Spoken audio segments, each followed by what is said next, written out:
So I think when we talk about the progression of glaucoma, I think one of the most important tools that we have is the visual field examination.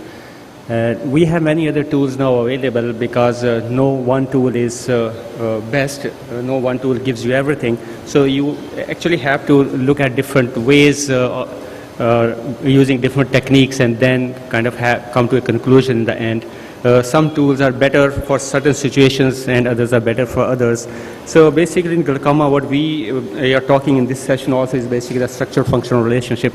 And we know because, as the disc progresses from normal to almost total atrophy, it goes through various stages. And by carefully observing it, you can actually correlate them with the disease which we see clinically. And as you can see, as we define disease clinically, we only become aware, till a lot of damage has already happened. And the visual field has this problem because in the beginning, even if there's a borderline disease or there's a disease, and the visual field may not show much, but once it starts showing some change, I think then it's a very reliable tool for monitoring disease and monitoring progression particularly. So identifying visual field progression is again very tricky. This is very important for early detection of glaucoma as well as progression and early intervention. If the fields are progressing, then clearly we need to do something to halt that progression or slow that progression.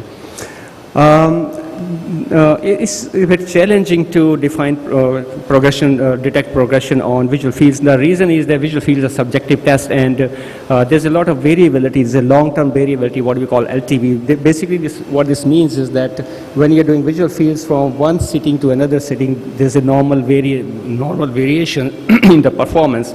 And as you can look, this field done for the same patient over a period of time, you can see in between, it looks like the glaucoma has progressed a lot as compared to the previous one, but next field doesn't show that much changes, and subsequently you have. So there's some amount of variability in the visual fields which we have to deal with on a daily basis when we are defining progression. The other challenging thing about fields is that there's no widely accepted standard for visual field definition of progression. And many studies have used different criteria for progression, like ORS has different NTGS, AGIS, and ENGT. So when they designed the study, they also put in the criteria, say when they call the visual field is changing. But if you use criteria for one study onto the other study, the results are going to be quite different. So I think again we'll have to be aware that we don't really have a very good definition or agreement on what constitutes progression, and that actually sometimes makes clinical decision making different. But still we have enough tools and information in the machines that we can use for the benefit of our patients. So question is, how do we assess progression? So the first thing and the most important thing to assess progression is to define the baseline, from where we started, and 1 year, 2 years, 3 years down the line when we reach, that's the whole, very important part of the evaluation.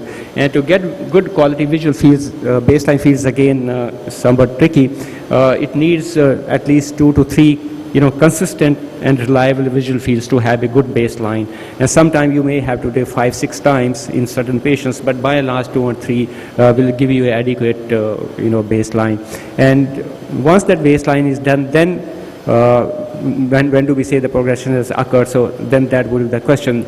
Now grossly speaking, any significant change for worse from the baseline would be a kind of a progression, and the significances can be defined in terms of statistical significance, depending on the database which we already have in the visual field, machine. So generally, I think if you see progression on one field examination, that has to be repeated to confirm it, so that is really the changes are there. So where do we look for progression now?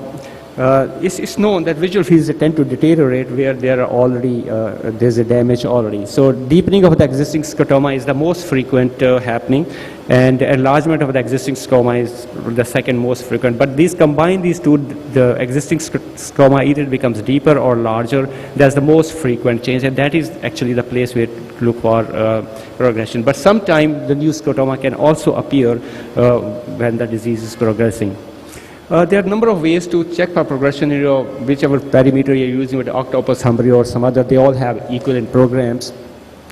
So what we talk about, basically there are two main ways of looking at. One is like trend-based analysis, and other is an event-based analysis. Now in trend-based analysis, what we do is that we are doing multiple visual fields over a period of time, and then we look at all the points, the sensitivities at each point, and draw some kind of a regression line to see whether they're going down or they're going up, and the amount of slope or the deterioration will tell us whether it's progressing or not progressing. So advantage of this approach is that it also gives you, the rate of progression, which is not available on event-based. Now in event-based, we are looking at two time points. One is the baseline, and second time point whenever you choose 1 year, 2 years, 3 years down the line, and see whether the two fields they differ, different points tested in the two fields that differ significantly or not. So assessing progression can be done from two single fields, which is very convenient and the most frequently done. So you have two visual fields done, one at the baseline, say 1 year back, and now you have done another one, and you want to see if there's any change.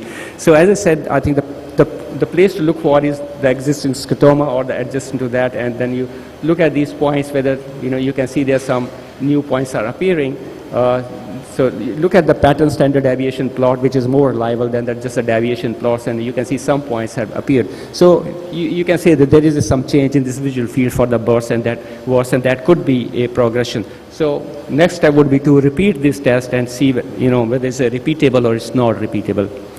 The easier way to do is to have, if you have multiple fields available over a period of time, then you can just get an overview chart. So you put all they can be printed together, and you can have look at the PSD over a period of time, and you can make some kind of an assessment what is happening with the visual fields. They are stable or they are deteriorating.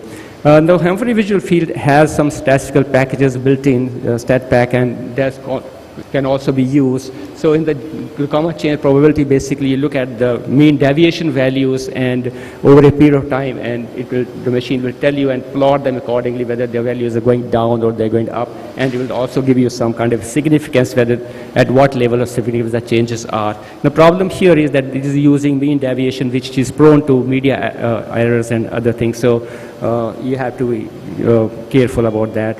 Then we have the glaucoma change probability analysis. This is a little more elaborate way of doing the same thing. Basically, what we look at is that at different time points, we look at all the points and see whether the sensitivity is going down at some points. And if it is going down, it will be marked kind of a triangle. If it is going if it's repeatable 2 times, it'll be like half-filled example, and if it's 3 times repeatable, the same location is kind of full triangle. So that basically means is if it has only happened the first time, that is a probable, or possible progression. But if it's happening repeatedly like 3 times, then it's a likely progress, is probably. So it's again basically how many times you do the test and whether that change is consistent or it's not consistent at that particular locations. So that machine will kind of give you an idea that the progression is there or not. Now this is actually the most valuable. I mean, this is the chart I consider, and this is gives you a kind of a GPA summary chart. This gives you a lot of information. The upper two ones are basically the baseline. So it also tells you when this baseline was taken and when this field was done, and the average or combined data from these two will be used as a baseline for future comparisons. And the last one is the last follow-up visit for this patient, and this gives you, the GPA summary here. It basically tells you that how many points have deteriorated since the baseline. So this is actually an event-based analysis. So in this single chart, you have both event-based analysis as well as trend-based analysis. So this is the event-based analysis, which suggests that some points have deteriorated, and it also gives you the location of these points. But it doesn't give you the rate of progression or the slope. And for that we use a newer index. Now most of the machines, they have this called a VFI, the visual field index. Now this uses the trend-based analysis. So it will plot all the values on this plot and draw a regression line. And it also give you a projection that after 5 years, what will the likely VFI after 5 years if this rate of progression continues. at this age.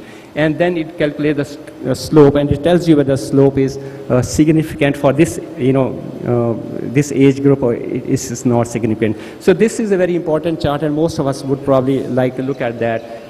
The problem with the VFI is that it gives you some, the progression and the projection, but it doesn't tell you where the field is deteriorating, where is the location of the field effect, and that is compensated by the trend-based analysis. So the combination of these two charts is actually a very good way to know overall status of the visual fields.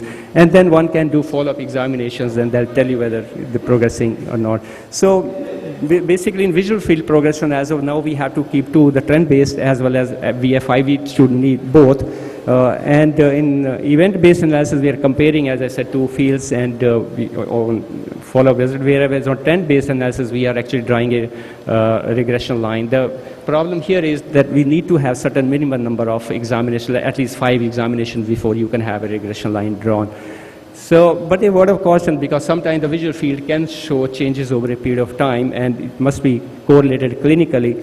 So this is the visual field, that was a visual field done over a period of 2009 to 14, and it suggests that there are some changes there, but if you look at the optic disc, it doesn't seem to have changed much. So you do some ancillary investigations, and there's no evidence to say that this field has deteriorated. And on repeat testing, actually, it comes normal. So sometimes that thing happens, and that we have to keep in mind when we are deciding about progression on visual field. To summarize, visual field analysis is a useful tool to monitor glaucoma.